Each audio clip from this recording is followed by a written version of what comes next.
Boa noite a todos. Boa noite. Estamos todos nós reunidos para estudarmos a obra Paulo e Estevão.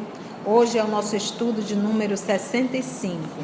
Nós já temos a informação que Saulo de Tarso foi convidado para ir para Antioquia, iniciar o trabalho junto à igreja de Antioquia, porque a igreja de Antioquia era uma igreja que tinha bastante condições financeiras, tinha bastante trabalhadores, mas existia uma carência de trabalhadores intelectualizados, ou seja, trabalhadores que pudessem direcionar o trabalho da evangelização, tá? O trabalho de coordenar estudos. Então, Pedro solicitou de Barnabé que fosse até Tarso conversar com Paulo, uma vez conhecendo a intelectualidade de Paulo de Tarso, para verificar a possibilidade de levar Saulo para a Antioquia, para a igreja de Antioquia, para ali iniciarem um trabalho de evangelização.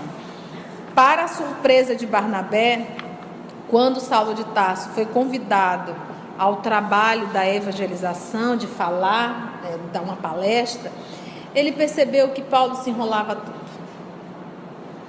Paulo iniciava uma linha de pensamento, ele se enrolava, ele não conseguia. Aí, de uma forma muito discreta, o Barnabé foi assim, direcionando ele para outros trabalhos, não mais o do púlpito. E ele obviamente entendeu e soube seguir a orientação de Abigail, aguarda, espera. E foi procurar realmente outro trabalho dentro da igreja de Antioquia. Uma das ponderações de Saulo de Tarso, ele disse: olha, eu vou para a igreja, mas eu vou levar o meu tear, porque eu não quero ser um peso financeiro para absolutamente ninguém. Então é basicamente nesse movimento que nós estamos. Vamos fazer a nossa oração inicial?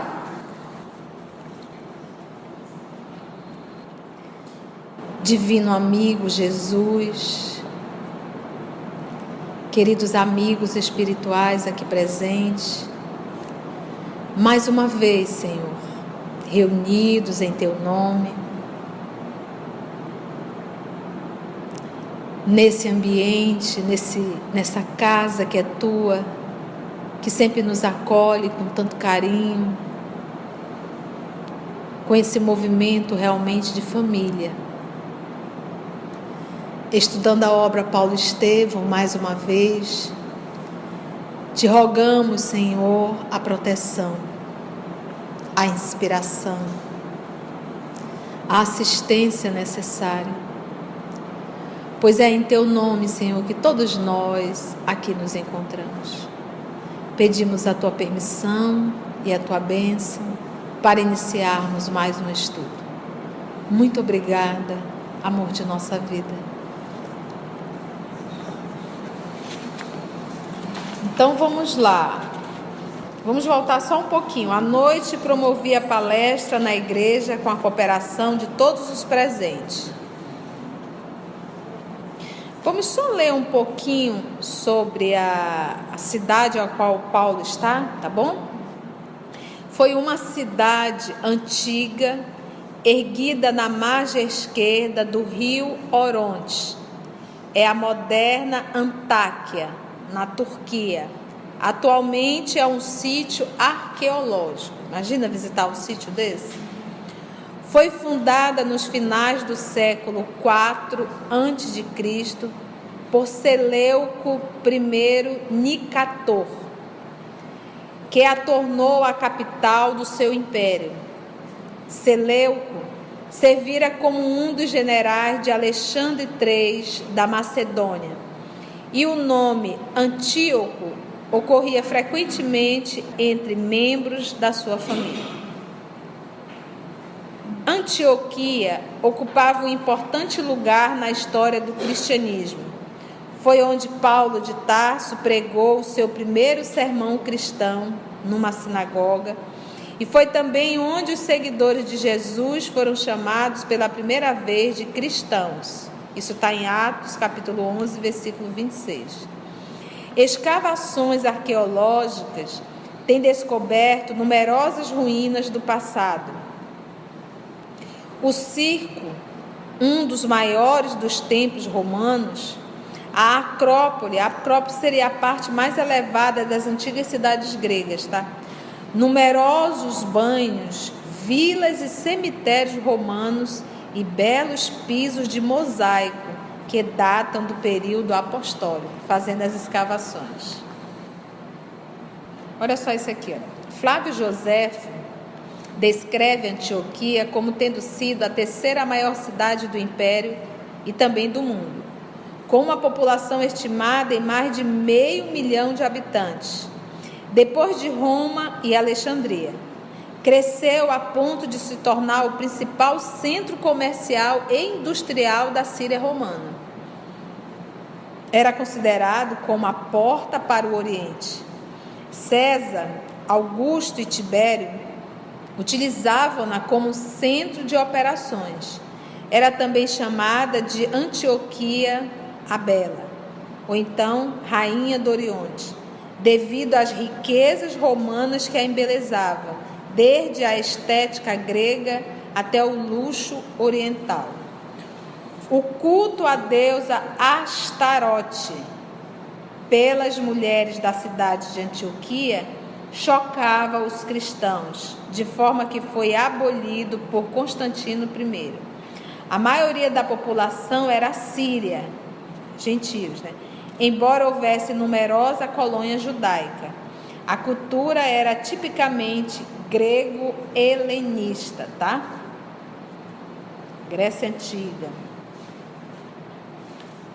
Bem, pautado nesse material, a gente já consegue entender um pouco a cidade. Era uma cidade rica, era uma cidade com bastante, um grupo romano muito grande, deixava de ser também o Império Romano, e por isso que os trabalhadores tinham realmente um poder aquisitivo e conseguiam manter muito bem a igreja de Antioquia, só que não tinha realmente trabalhadores intelectualizados, que era necessário para realizar o estudo. Então vamos lá? À noite promovia palestras na igreja com a cooperação de todos os presentes. Enquanto não se organizava a direção superior para o trabalho das assembleias, sentava-se com os operários e soldados que compareciam em grande número. Interessava a atenção das lavadeiras, das jovens doentes, das mães humildes. Olha o grupo com que Saulo começou a interagir. Lia, às vezes, trechos da lei e do evangelho. Estabelecia comparações, provocava pareceres novos.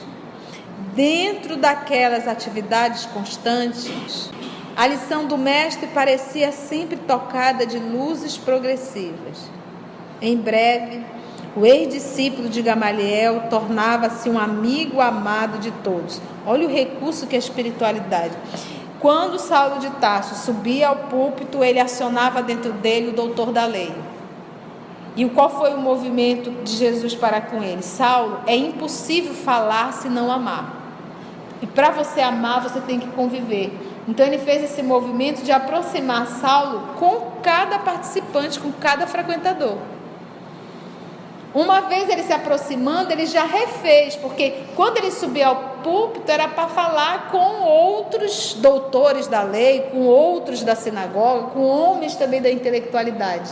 Era necessário ele entender quem era o público dele, e para isso ele teve que fazer esse movimento corpo a corpo. Então ele começou falando, olha lá, tinha soldados, tinha lavadeira e tinha jovens adoecidos. Uma vez fazendo esse movimento corpo a corpo, de se aproximar, de despertar o amor, agora tu está pronto para falar. Porque não é só a intelectualidade que vai falar, agora tuas palavras vão estar acompanhadas de emoção. Porque tu sabes agora que é um público que tu vais falar. Em breve, o ex-discípulo de Gamaliel tornava-se um amigo amado de todos. Saulo sentia-se imensamente feliz. Tinha enorme satisfação sempre que via a tenda pobre repleta de irmãos que o procuravam, tomados de simpatia. As encomendas não faltavam. Havia sempre trabalho suficiente para não se tornar pesado a ninguém. Ali conheceu Trófimo, que ele seria companheiro fiel em muitos transes difíceis. Ali abraçou Tito. Olha aí, tem até uma carta. Ele vai citar várias vezes. Tito, né? Olha lá, ele conheceu Trófimo, que você, para quem já leu as cartas de Paulo, vai se deparar com esses nomes. Ali ele abraçou Tito, também em Antioquia. Pela primeira vez, quando esse abnegado colaborador mal saía da infância. A existência para o ex-rabino não podia ser mais tranquila nem mais bela. Era ali o dia cheio das notas harmoniosas, do trabalho digno e construtivo. À noite, recolhia-se à igreja em companhia dos irmãos, entregando-se prazenteiro às lides sublimes do Evangelho. As instituições de Antioquia eram, então, muito mais sedutora que a própria igreja de Jerusalém. Vivia-se ali num ambiente de simplicidade pura, sem qualquer preocupação com as disposições rigoristas do judaísmo. Havia riqueza, porque não faltava trabalho. Todos amavam as obrigações diuturnas, aguardando o repouso da noite nas reuniões da igreja, qual uma bênção de Deus. Então, muito trabalho, muito movimento profissional mesmo. Finalzinho da noite era uma alegria enorme ir para a igreja para se reunirem e conversarem sobre Jesus. Então, não era um peso fazer esse movimento, era algo prazeroso. Os israelitas, distantes do foco das exigências farisaicas, cooperavam com os gentios. Olha só, lembra que gentio é todo aquele que não era judeu, era chamado de gentio. Como aqui nós temos o hábito de chamar gringo. Fulano é gringo, né? Sentindo-se todos unidos por soberanos laços fraternais. Eles estavam vivendo num paraíso. Até judeu, os israelitas que estavam ali, lembra que nós ainda há pouco lemos o material que nós conseguimos pesquisando pela internet, que existiam grupos realmente de judeus dentro de Antioquia. Eu acho que a pergunta é até onde não tinha judeu. Todos os lugares tinha judeu. Raríssimos os que falavam na circuncisão e que, por constituírem fraca minoria, eram contidos pelo convite amoroso à fraternidade e à união. As assembleias eram dominadas por ascendentes profundos do amor espiritual. A solidariedade estabelecera-se com fundamentos divinos. As dores e os júbilos de um pertenciam a todos. A união de pensamentos em torno de um só objetivo dava oportunidade a formosas manifestações de espiritualidade. Olha lá. Em noites determinadas, havia fenômenos de vozes diretas. O que é isso? O grupo se reunia para o estudo do Evangelho e havia voz direta. Todos ouviam uma voz. Todos ouviam aquela voz, né? É um fenômeno de efeito físico, a voz direta. Agora, antes de o Emmanuel revelar isso aqui, ele mostrou toda a condição espiritual dessa casa. A harmonia entre os trabalhadores, a união entre os trabalhadores, a alegria em estudar em nome do Cristo. Os meus discípulos serão reconhecidos por muitos se amarem. Então, uma vez você estando voltado para o trabalho do nosso Senhor Jesus com essa alegria, nós temos inspiração do mais alto. Uma vez que nós saímos desse foco, a inspiração já não é mais do alto. E não merecemos esse contato maior com a espiritualidade. Olha que coisa linda isso aqui. A gente passa a ter uma assessoria de espíritos inferiores que destroem as instituições, destroem o trabalho, destroem casa. A gente costuma dizer que os inimigos da doutrina estão dentro, não estão fora.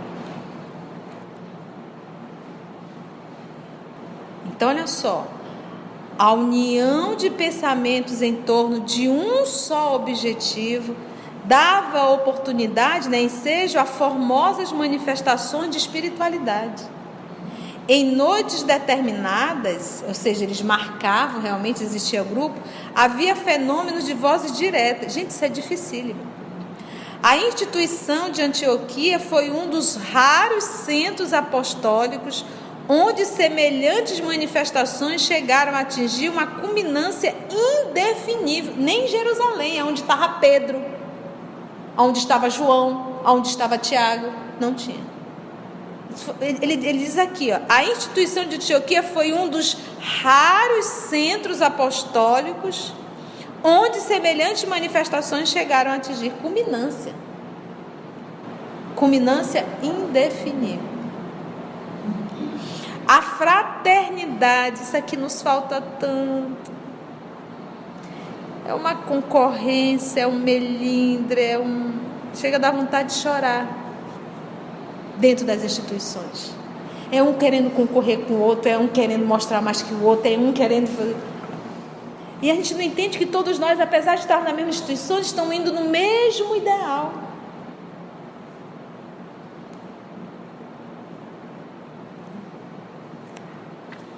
A fraternidade reinante justificava essa concessão do céu. Nos dias de repouso, a pequena comunidade organizava estudos evangélicos no campo.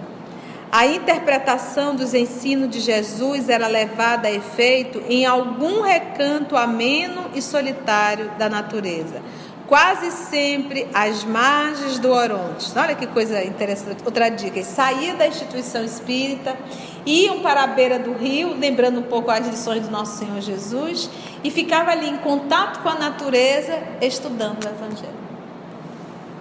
Não só dentro do templo, né? Eles saíam e faziam esse movimento. Saulo encontrara em tudo isso um mundo diferente. A permanência em Antioquia era interpretada como um auxílio de Deus. A confiança recíproca, olha aqui, ó, confiança recíproca, os amigos dedicados, a boa compreensão, constituem alimento sagrado da alma. Confiança recíproca, amigos dedicados, a boa compreensão.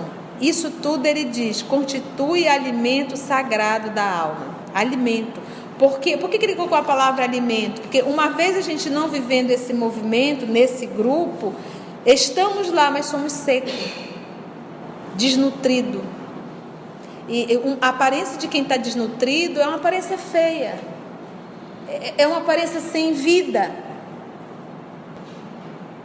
Por isso que ele usa o termo alimento. Um relacionamento sem esse movimento aqui de confiança, amigo dedicado, boa compreensão, seja qual relacionamento for, seja de esposo, de esposa, de irmão, irmã, de amigos, é esse movimento aqui, ó, constitui alimento sagrado da alma. Você olha para aquele grupo, você percebe, esse grupo se ama. A gente percebe a alegria quando eles estão juntos. Muito bom isso aqui. A cidade estava repleta de paisagens morais menos dignas. Mas o grupo humilde dos discípulos anônimos aumentava sempre em legítimos valores espirituais. Falando da condição, a cidade estava repleta de paisagens morais menos dignas, porque da mesma forma que vem o dinheiro, quase sempre vem acompanhado dos excessos. A igreja tornou-se venerável por suas obras de caridade e pelos fenômenos de que se constituíra um organismo central, Casa Voz Direta. Viajantes ilustres visitavam-na cheios de interesse. Os mais generosos faziam questão de lhe amparar os encargos de benemerência social. Foi aí que surgiu, certa vez, um médico muito jovem. Olha aí. Muito jovem, olha a dica, de nome Lucas, de passagem pela cidade. Aproximou-se da igreja animado por sincero desejo de aprender algo de novo. Sua atenção fixou-se de modo especial naquele homem de aparência quase rude, que fermentava as opiniões, que excitava as opiniões. Antes que Barnabé empreendesse a abertura dos trabalhos, iniciasse, aquelas atitudes de Saulo, evidenciando a preocupação generosa de ensinar e aprender simultaneamente, impressionaram-no a ponto de apresentar-se ao ex-rabino, desejoso de ouvi-lo com mais frequência. Então, enquanto Barnabé estava lá palestrando, Saulo de Tarso estava aqui, anotando e ensinando, como é que diz? Aprendendo e ao mesmo tempo ensinando, ele ajudando naquela ânsia, e isso chamou a atenção de Lucas. Vamos ver, Paulo. Pois não, disse o apóstolo satisfeito. Minha tenda está às suas ordens. E enquanto permaneceu na cidade, ambos se empenhavam diariamente em proveitosas palestras concernentes ao ensino de Jesus, toda aquela conversa deles, aquela palestra era em torno dos ensinos do nosso Senhor Jesus. Retomando aos poucos seu poder de argumentação, olha aqui, retomando aos poucos seu poder de argumentação, que ele tinha muito bem, Saulo de Tarso não tardou a incutir, a infundir no espírito de Lucas mais sadias convicções. Desde a primeira entrevista, o hóspede de Antioquia, que era Lucas, não mais perdeu uma só daquelas assembleias simples e construtivas. Na véspera de partir, fez uma observação que modificaria para sempre a denominação do discípulo do Evangelho. Olha que lindo aqui. Então, Lucas encontrou com Saulo de Tarso em Antioquia. O primeiro contato realmente da igreja, ele se aproximou de Saulo, ia até a tenda de Saulo. Então Saulo fazia do seu trabalho um ambiente de evangelização. As pessoas se aproximavam, e nós espíritas ainda falamos assim, não, nós somos espíritas lá dentro, aqui a gente não pode falar dessas coisas não. Às vezes se aproxima alguém dentro do nosso ambiente profissional, sabendo que a gente é espírita, diz: Conceição, eu sei que você é espírita, eu poderia conversar com você? Não, amigo, isso aí você tem que ir lá ao centro espírita, isso aqui não é um ambiente para isso, eu não posso conversar. Mas o universo não é o templo de Deus? Por que eu tenho que me limitar só ao centro espírita? A gente tem que parar com essa idolatria ao centro. O universo. E você vê, ele fez da sua tenda uma igreja. As pessoas iam lá e evangelizavam. Na boa.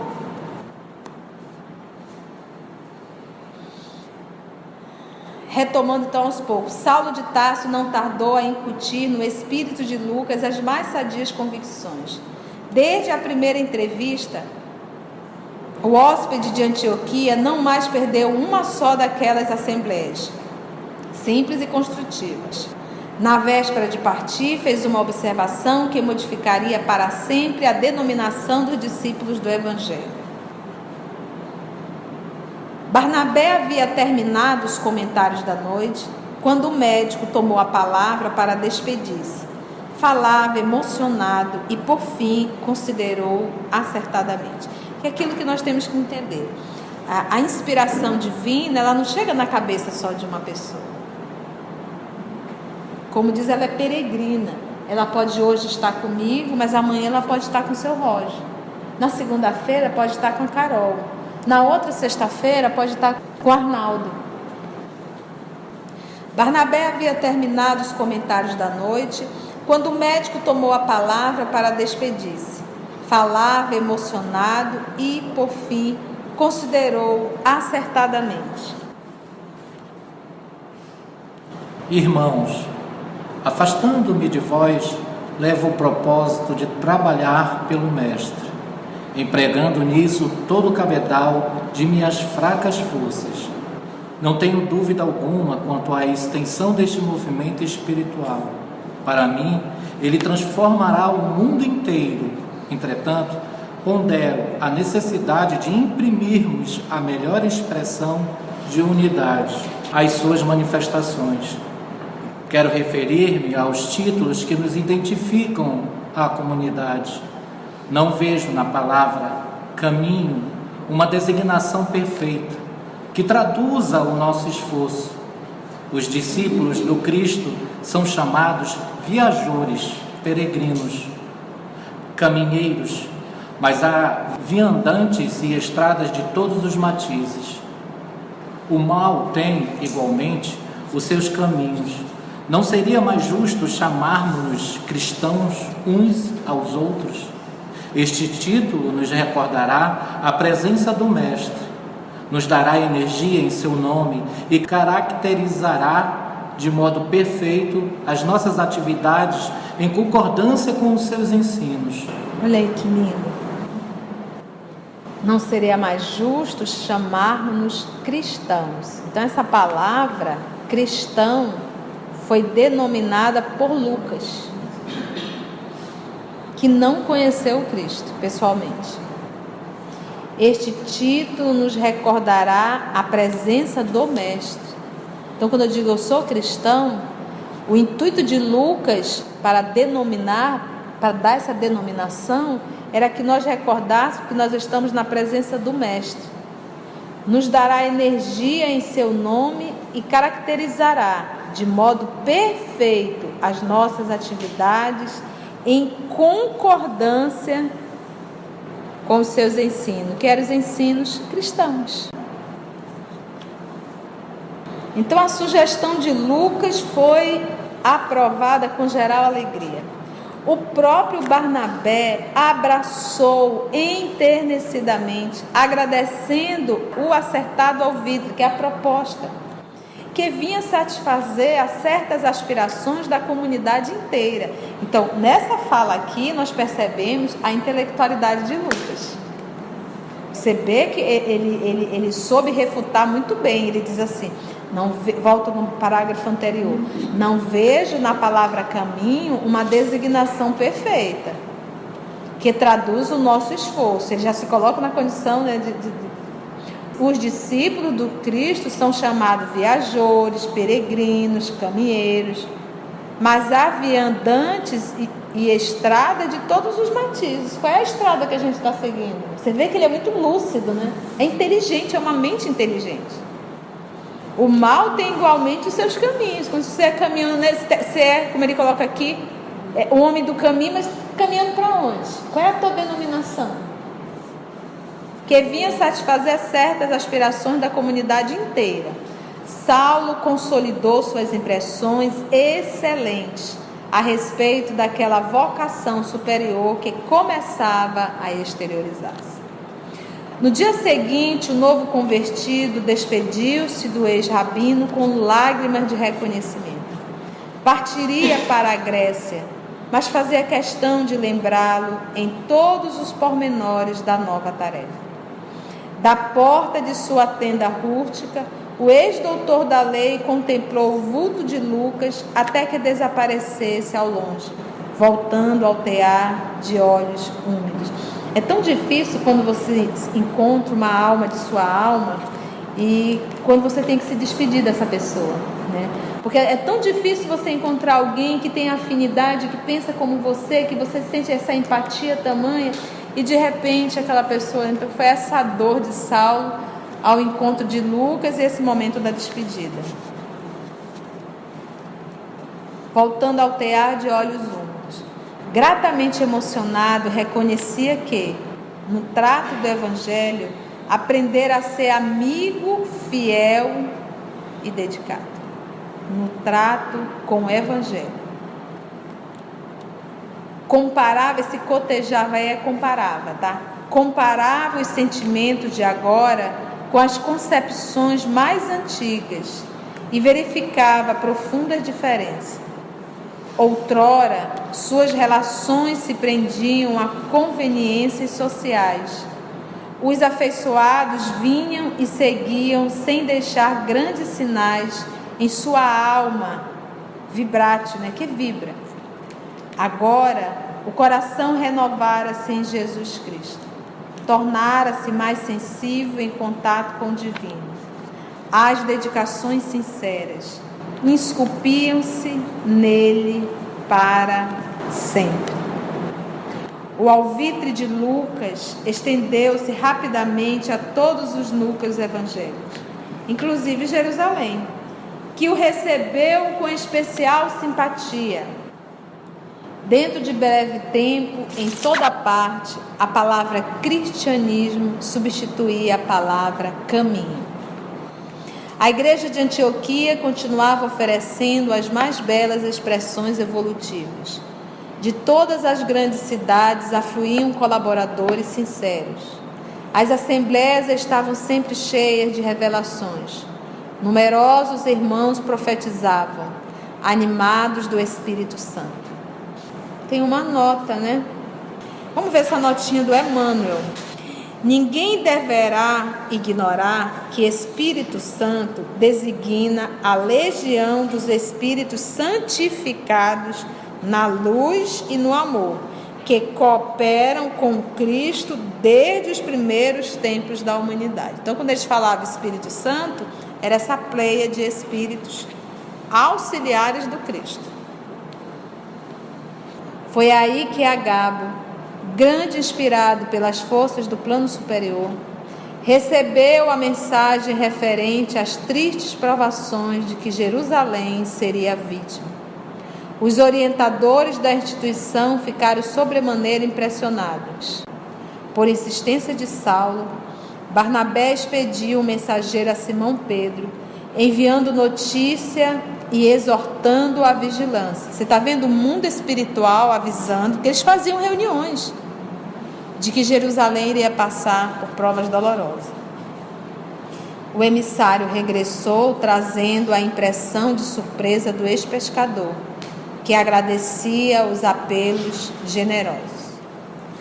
Com efeito, daí a meses, um portador da igreja de Jerusalém chegava apressadamente a Antioquia, trazendo notícias alarmantes e dolorosas.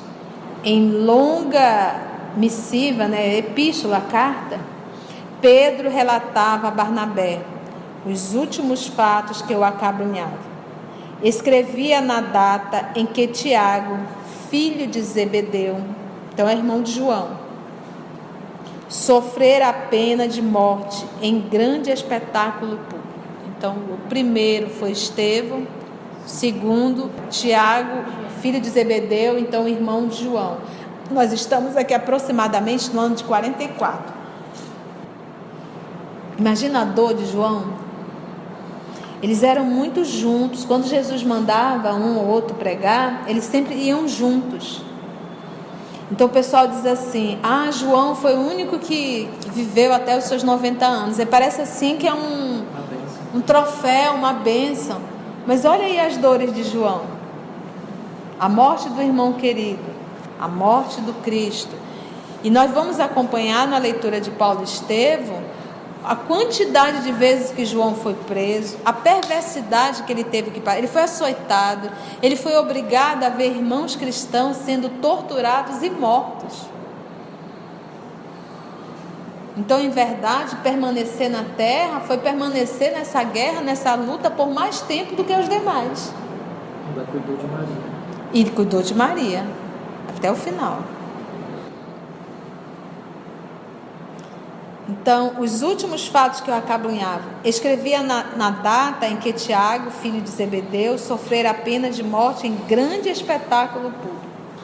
Herodes, Agripa, não lhe tolerara as pregações cheias de sinceridade e apelo justo. Todos os discípulos estavam preparados. Jesus avisou, Jesus não disse: olha, me segue que tu vai ter só flores. E se vocês vão sofrer solidão, abandono, perseguição, morte, tudo em meu nome. E se nós observarmos, isso hoje não mudou muita coisa não. A gente viu que Kardec passou. A gente viu que Chico Xavier passou. Nós vimos, eu já estava lembrando da Madre Teresa. A Madre Teresa, O propósito dela era pegar a criança abandonada e colocar dentro da casa, na casa velha, uma casa que ela adquiriu. E o serviço social foi lá e perguntou se ela tinha autorização para manter aquelas crianças ali. Ela disse: elas precisam de autorização para ficar na rua? Depois um cidadão foi lá e ofereceu uma soma muito grande. Ela estranhou e não quis aceitar. O grupo de trabalhadores que estava em torno dela disse: aceita. Tiraram foto e postaram. Depois o homem estava vinculando a imagem dela com a política dele. Depois ela foi acusada de estar contrabandeando crianças. Por quê? Por causa de uma falha. Imagina que a criatura só está fazendo bem. Ela teve que responder o processo. Sabe por quê? Porque uma das suas alunas, uma das suas ajudantes, sem maldade nenhuma, mudou o nome de uma criança. Isso deu uma confusão terrível para poder dar para a adoção de uns pais que foram por detrás e pediram pelo amor de Deus. E ela, na cabeça dela, achando que estava fazendo caridade, arrumou essa confusão até a madre explicar. E ela foi acusada e foi notícia mundial.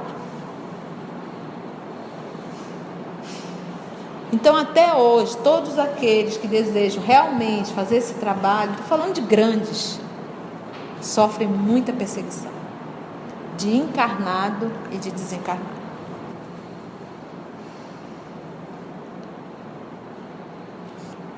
O irmão de João vinha da Galileia, com a primitiva franqueza dos anúncios do novo reino, inadaptada ao convencionalismo farisaico. Então, olha só, ele estava na Galileia e Pedro permaneceu em Jerusalém e João ajudava Pedro.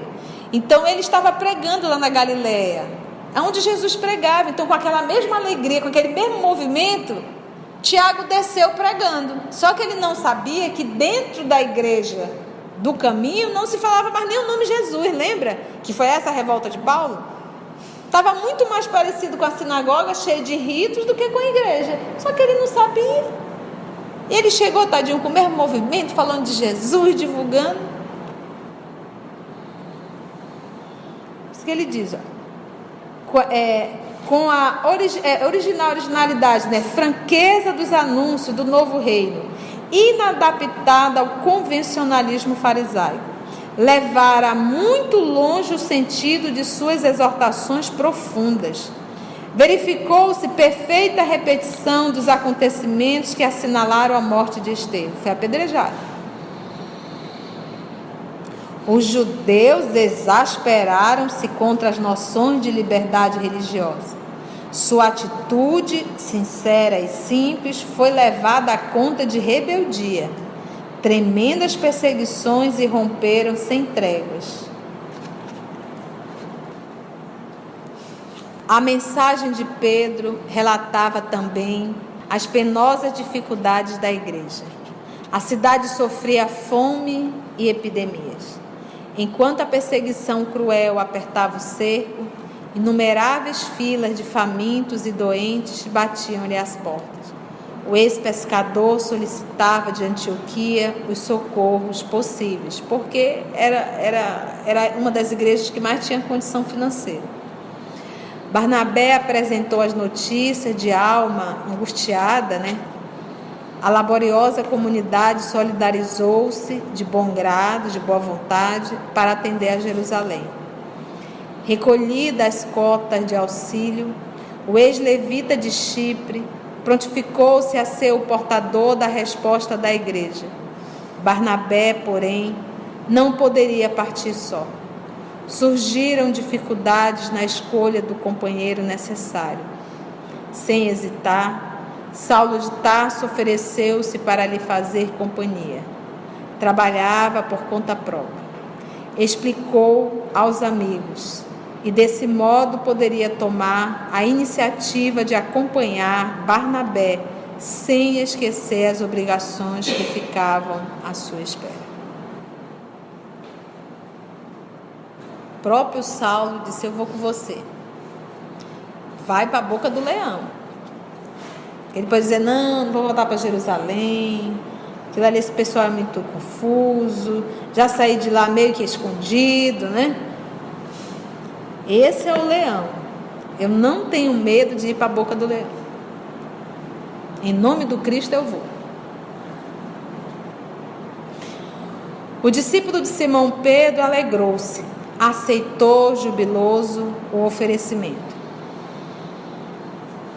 Daí a 2 dias, ambos demandavam Jerusalém corajosamente. A jornada era muito difícil, mas os dois venceram os caminhos no menor prazo de tempo. Ou seja, eles aceleraram mesmo. Imensas surpresas aguardavam os emissários de Antioquia, que já não encontraram Simão Pedro em Jerusalém. As autoridades haviam efetuado a prisão do ex-pescador de Cafarnaum, logo após a dolorosa execução do filho de Zebedeu. Amargas provações haviam caído sobre a igreja e seus discípulos. Saulo e Barnabé foram recebidos especialmente por Prócoro. Vocês lembram de Prócoro? Foi justamente ele que atendeu Saulo a primeira vez, que os informou de todos os sucessos. Por haver solicitado pessoalmente o cadáver de Tiago para dar-lhe sepultura, Simão Pedro fora preso. Sem compaixão e com todo o desrespeito pelos criminosos seguidores de Herodes. Então não foi nem os romanos que fizeram isso, foram realmente só os judeus, porque Herodes era o rei dos judeus. E os romanos, eles tinham isso, né? Eles vinham para administrar, você tinha que pagar, mas eles não iam atropelando a própria política do local, seja ela religiosa ou não. Pelos caminhos.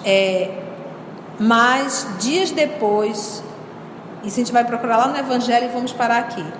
Um anjo visitar o cárcere do apóstolo, porque está em Atos, restituindo a liberdade.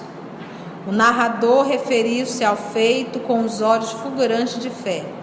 Contou o júbilo dos irmãos quando Pedro surgiu à noite com o relato da sua libertação. Então imagina? Alguma pergunta ou alguma colocação, gente? Não? Tudo ok?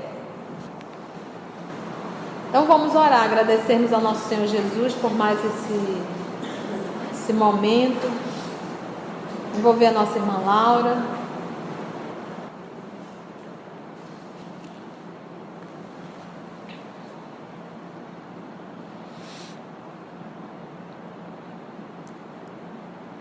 Mestre amado e querido, muito obrigada, Senhor, por todas as lições a qual estamos tendo oportunidade de estudarmos na noite de hoje. Obrigada, Mestre, por nos permitir essa oportunidade de tomarmos conhecimento dos primórdios do cristianismo, dos primeiros divulgadores, Senhor, do Teu Evangelho de amor. E ajuda-nos, Mestre, para que nós, de posse desse conhecimento, possamos imprimir esta folha viva do Evangelho em nossos corações. Relembrar, Senhor, o que muitas vezes já deixamos esquecido ou relegado a segundo plano. Agradecemos aos trabalhadores do plano espiritual, desta atividade, desta casa, por todo o auxílio, por todo o apoio recebido, pelo envolvimento e pelas boas vibrações as quais podemos sentir. Abençoa, Mestre, também a todos aqueles que fazem parte deste estudo, que por motivos diversos não puderam estar conosco na noite de hoje. Mas envolve o Senhor com Teu amor, com Tua luz, com a Tua paz. que nós, Senhor, possamos, a cada dia que passa, refletir um pouco mais do Teu Evangelho, para que ele possa refletir em nós a Tua mensagem de amor. Muito obrigada, Mestre. Que assim seja.